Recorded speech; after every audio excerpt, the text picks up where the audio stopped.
G'day, welcome back. Paul Lyons here. I'm going to paint a picture tonight. That's maybe not a surprise if you've been following the other pictures that I've been painting on lockdown. This will be number 29. We're getting on through the lockdown. Only lasts a few more days. Well, assuming things go to plan. And the number of paintings is beginning to pile up. Literally. It's a pile about this thick of paintings on the couch at the end of the lounge. So, tonight's painting is hills, basically. And, well, it's not going to require an enormous amount of, I don't think it's going to require an enormous amount of preliminary planning.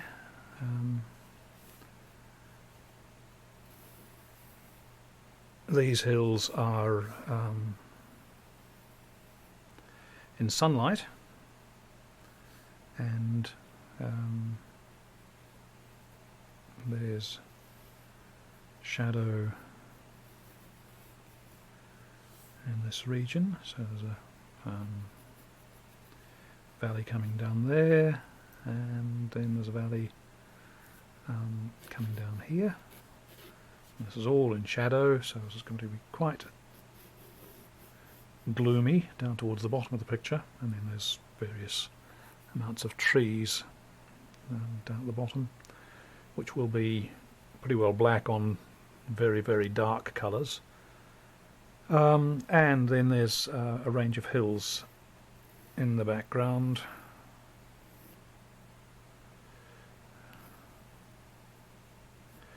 Looking like that, and some fairly stormy sky. So shall we start with a fairly stormy sky? That seems like a good thing to start with, don't you agree?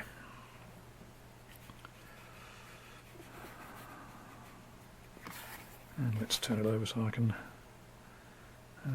cut in around the hills. Spread the liquid around a bit.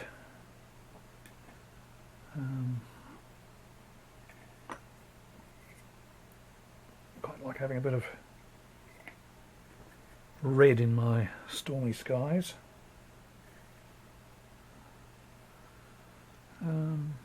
So there's some fairly heavy cloud in this region of the sky. I might just condition that brush a bit. It's very yeah, it's better, I think. Oh yeah, so that water has taken the hardness out of those bristles.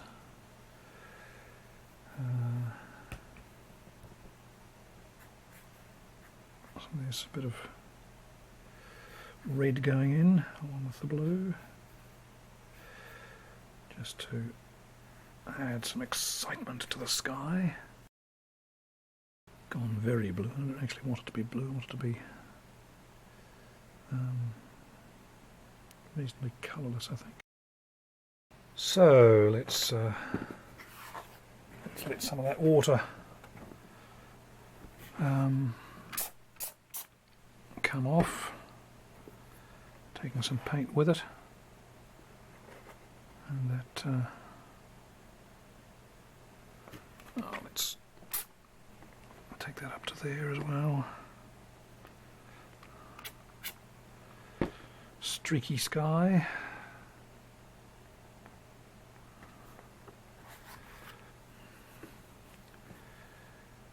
And oops, dropped my brush. A bit more shadow in these places down there, which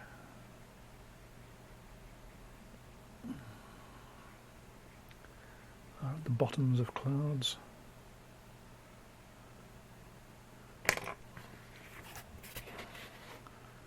quite like what's appearing on the right hand end of the paper. I'm going to try and get some interest going on the left hand side as well. Ooh, haha, that was interesting, wasn't it? We had a sudden spring in the paper that sent a spray of water droplets. I probably wouldn't have mattered very much because this is in shadow and this is fairly dark hill, but wasn't really what I was expecting to be there, so clean it up. Just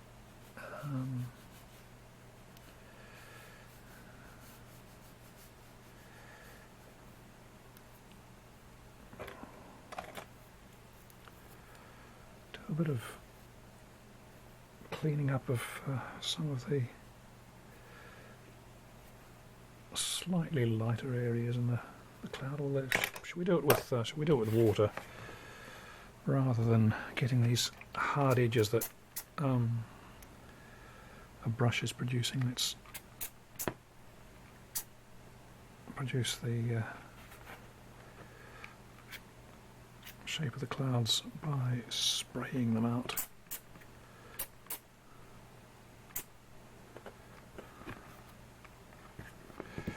Sorry, I'm trying to do this so you can see.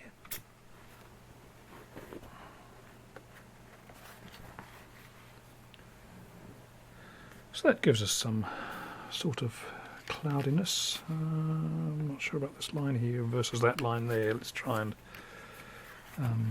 make them consistent with each other. Otherwise we get disagreements between parts of the cloud. Sounds like the sort of thing that sounds like Norse gods, doesn't it? Disagreements between parts of a cloud. Thor and his hammer and all that. Well, today is Thor's Day, so I guess that's not completely ruled out. All right, let's say that's the clouds done. Now I want to try and, so I've got, maybe I'll do a layer of this front shadow clad area and just give it a start. So I think I'm running low on yellow. Yeah, definitely running yellow. See if I can squeeze some out.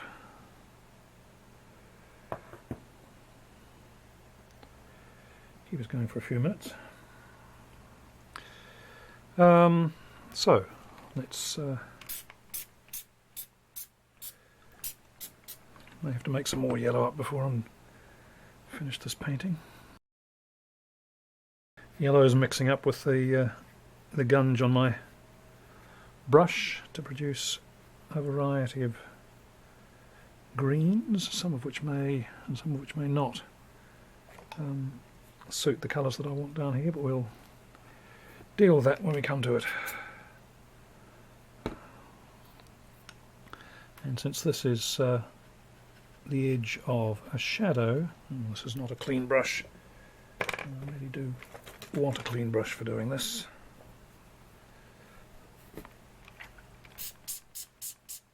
Because that sunny, I have got a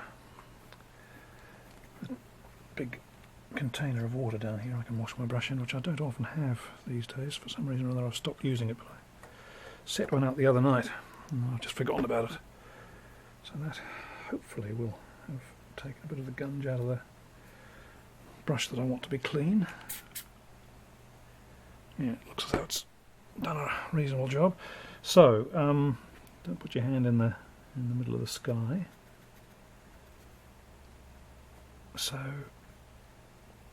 there we are, instant backgrounds into the paint I've just added. Alright, now let's see about what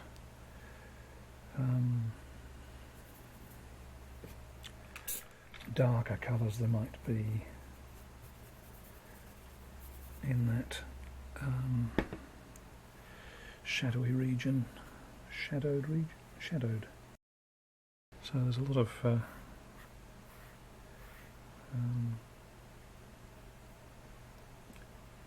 hill shape to be dealt with, and I'm just trying to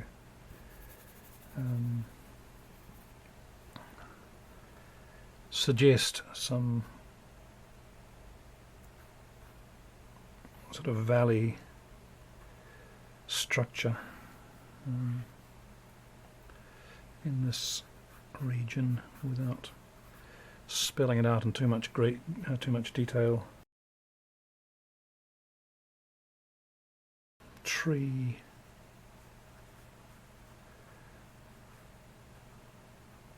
growth coming up the valley. More tree down here, that's an individual tree. And another one. I should probably have made that darker to start with before adding dark trees, shouldn't I really? In a section where there are a number of trees growing there. More trees in that vicinity. And the thought is, and I'm not sure whether this is going to work or not, that I will put a dark wash over this. I'm getting less enthusiastic about putting dark washes over things as a way of bringing them into line.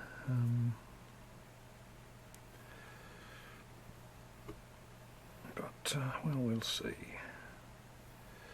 Bit of dark up there.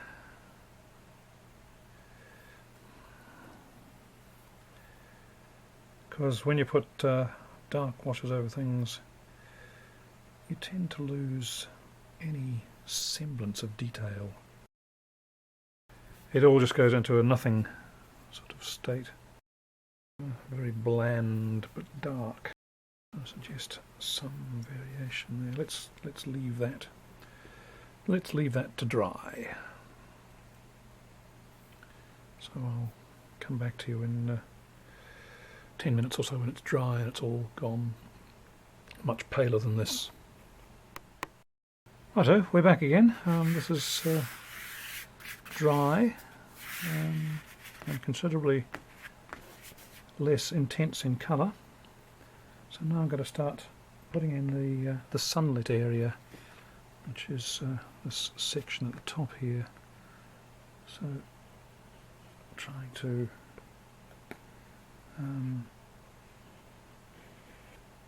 give that some character. I'm using the idea that the credit card doesn't set down a neat layer of paint the way that the brushes do. It's more chaotic, and that seems to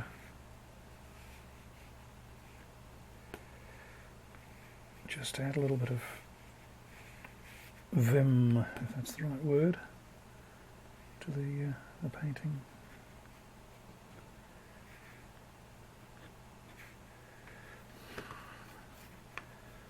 So just enough arbitrariness to create some visual interest, and yet one can suggest, as I'm trying to do at the moment, some shape to the areas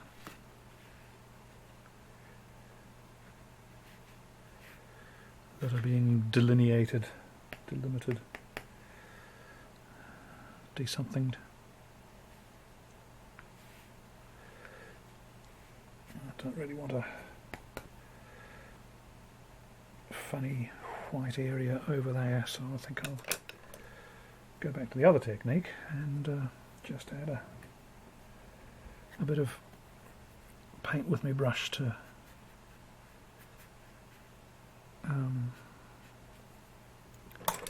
cover that area over and try and blend it a little bit with my towel.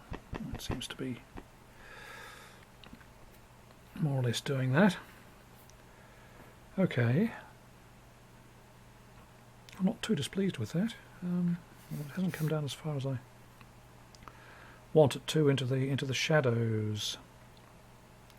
So I'm left with two choices: I either try and bring the shadows up, or I bring the credit card area down. And I think I'm going to try and bring the credit card area down, because that can, if it wants to, have this chaotic aspect to it, and if it doesn't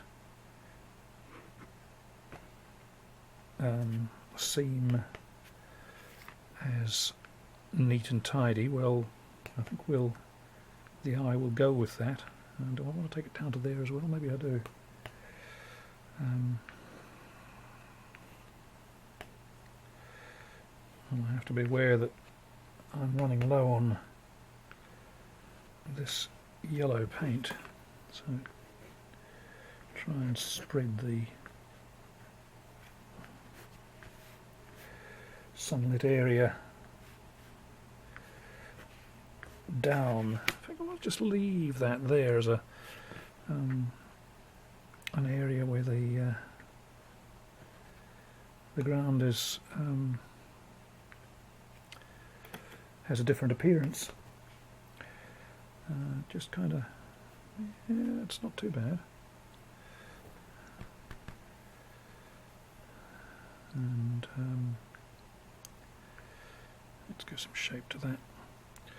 Alright, I think that'll do as far as that sunlit area is concerned.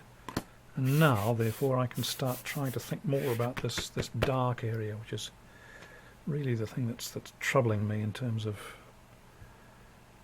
how difficult it is to get it just right.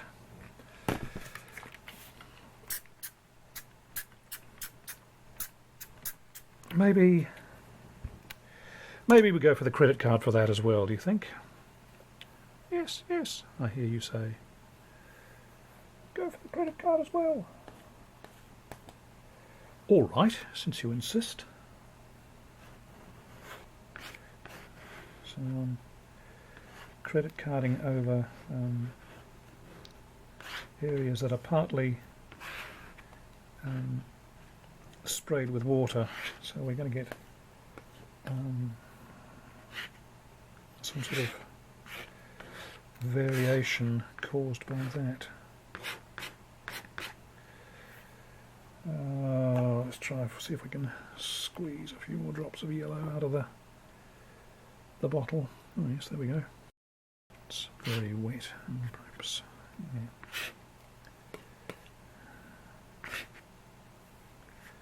What that was a piece of solid something that just came off the credit card for no obvious reason.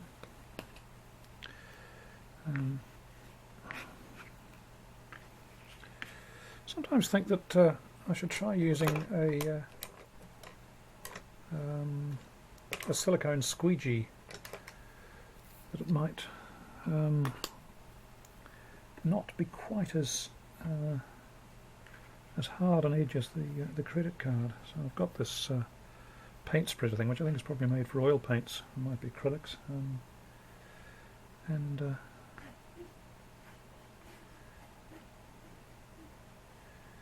I'll try using that for a while. See whether, yeah, that's got a less absolute sort of ness to it. Although yes, it's still a little bit like the brushes. Maybe the credit card is. Maybe I should use a combination of them. I think the card gives a more painterly effect. Oh yes, I do want a darker area down here. So This is where I try to put in a single tree with the brush, isn't it? But it all just spread into the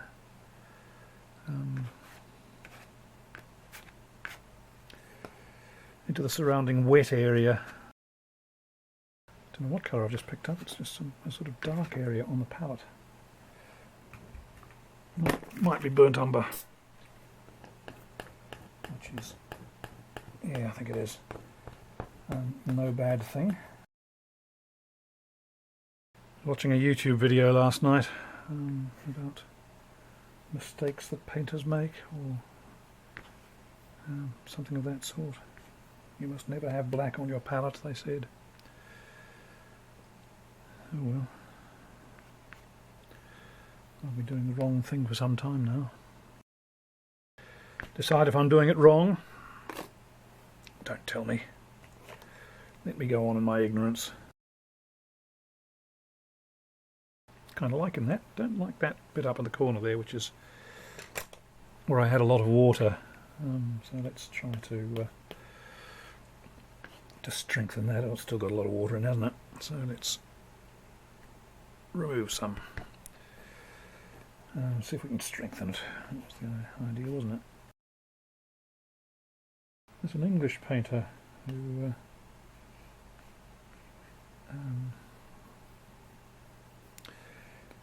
used Indian ink in his watercolours to, I thought, great success. Beautiful, dark, wild-looking paintings. Broccoli, something beginning with a B, and he wrote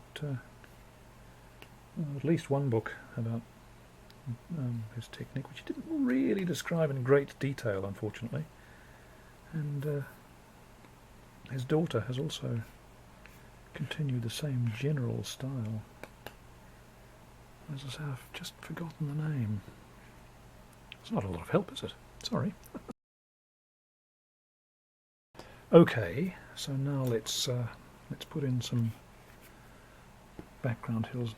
Before we do that, let's dry the top area. I don't want to mess around with backgrounds. It probably won't happen, but it might.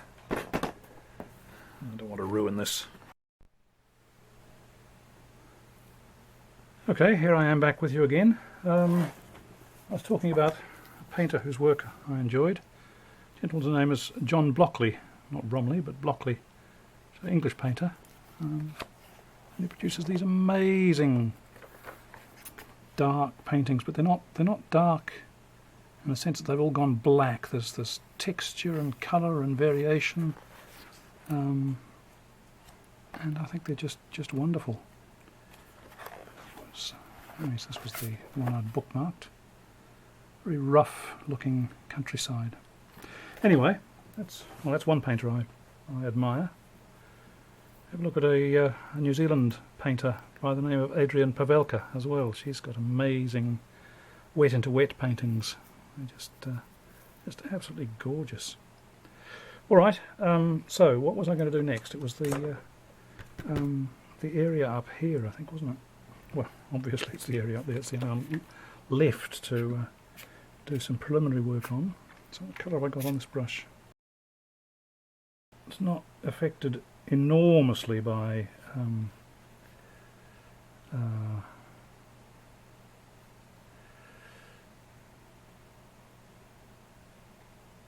atmospheric perspective, but it's not also bright green.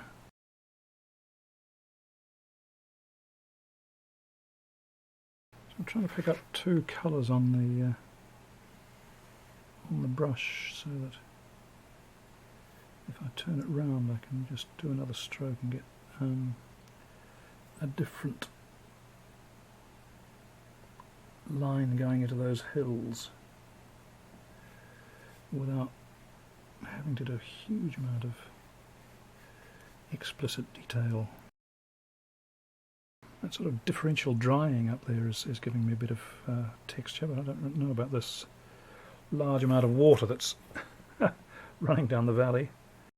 I know that's what water does, but it's having a different effect in the painted valley from the effect that it has in a real one, washing away the pigment. So I'm going to have some rocks up there. Indications of the slope on these hills, conveyed by shade and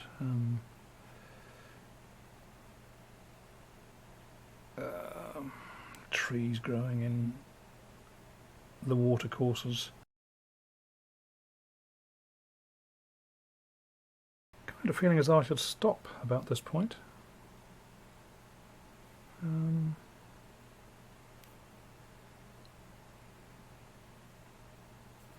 Let's try drying it and see what we think. Right, well, I've had a look at this and I've put it up in my little frame. I have a little mat with a hole cut in the middle that I put things up in to look at them and see what I think they look like from a distance. And these hills are sort of disappearing into the cloud, and I've got two choices. Either I can try and lighten the cloud, or I can try and darken the hills. Or I suppose I could try and do both at the same time. Lightening the cloud, I think, is a bit dangerous.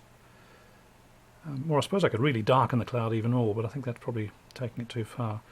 So let's try darkening the top edge, maybe just down here, maybe, because I don't want to darken it there because it's just going to blend into the cloud up there. This is contrasty enough, so I think it's just down there. If I just darken that, we might end up with something that will work rather better than what we've got at the moment.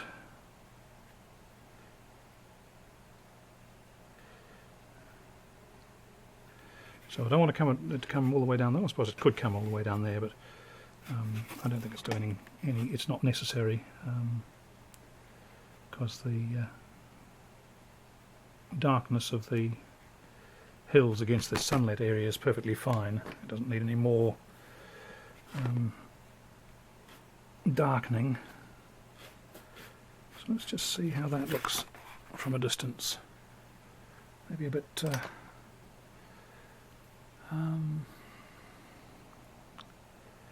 artificial and exaggerated, so let's just put some other dark in a sort of place where it might occur down this valley, and as I said before,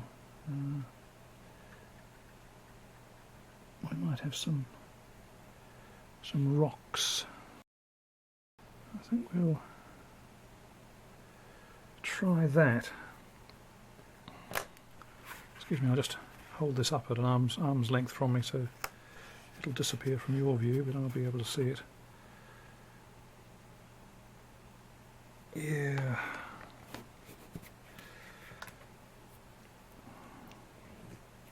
I feel that's kind of artificial and eye-catching now, so let's just tone that down a bit. And that of course has lost us our rocks there, but I've just added some more rocks over there. So let's try drying that and see what it looks like. Excuse the noise. Pale patch has come back again a little bit as a result of doing that, but let's just add a little bit more water to it, or a little bit more darkness to it. And again, look from a distance. Yeah, that's not looking too bad. I'm going to try putting it up on the at the end of the room and sitting down and looking at it for a while to see what I think. So again, I'll come back to you.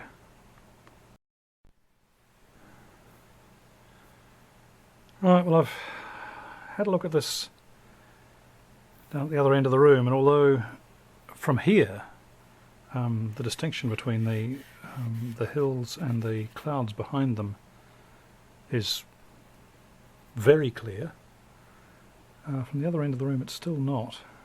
It's almost there, so I think I'm going to have to try to remove some of the cloud paint. And I've just wet a brush, so I can do that, and I've put the darn thing down. I can't find it. Maybe that's fate talking to me. Oh, here we go. Warning me off. So let's pick up a bit of water, go against the edge there, and try and lay it on as gently as possible, because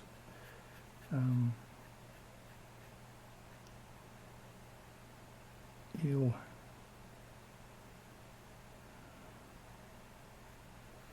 suck off paint as easily as anything.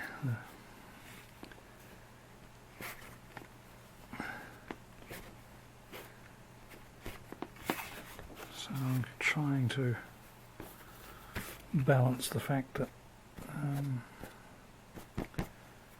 the wetted paint has been darkened, so the paint's been darkened there by the addition of water,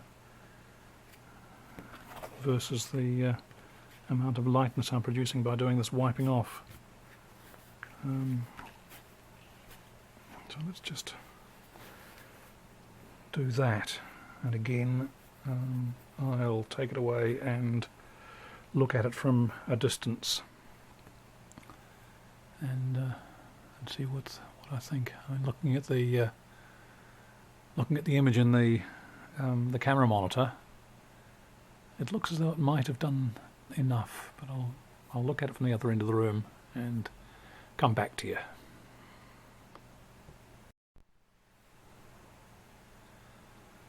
Right, well, that seems to have done the trick. That's just standing out enough against the clouds to give a sort of whole entity identification to those hills. And although this looks a little bit artificial from up close, it doesn't look too bad from a distance. And oddly enough, maybe it was just because I was concentrating on this area, and now I was looking at the painting as a whole when I was looking at it from the end of the room. Having resolved that problem, I'm now seeing this shape on the hills over here somewhat more clearly.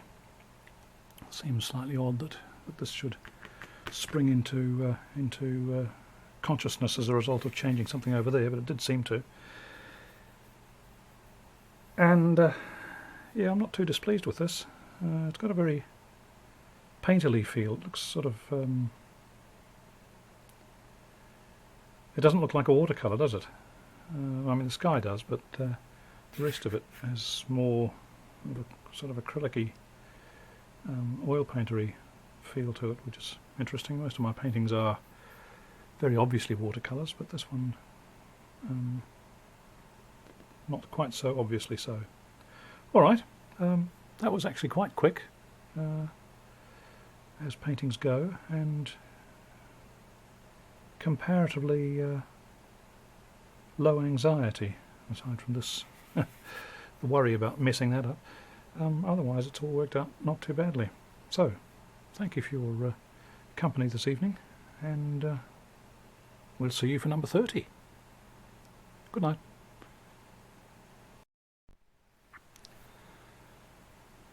You thought we'd finished, didn't you? I thought we'd finished. But I'll put this up in my frame again.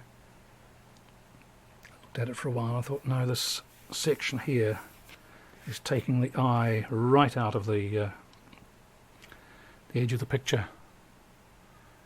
So I'm going to have to try and bring the shadow colour up. Try and follow that line of the hill there to just stop it from pulling the viewer's eye out of the picture.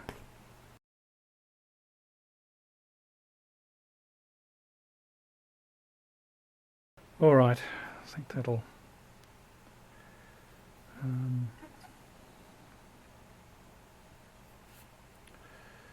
probably just about do.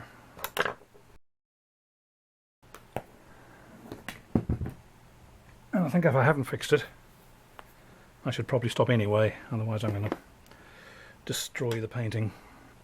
At this stage, I think it ain't too bad. Right, definitely good night. Really, really this time, good night.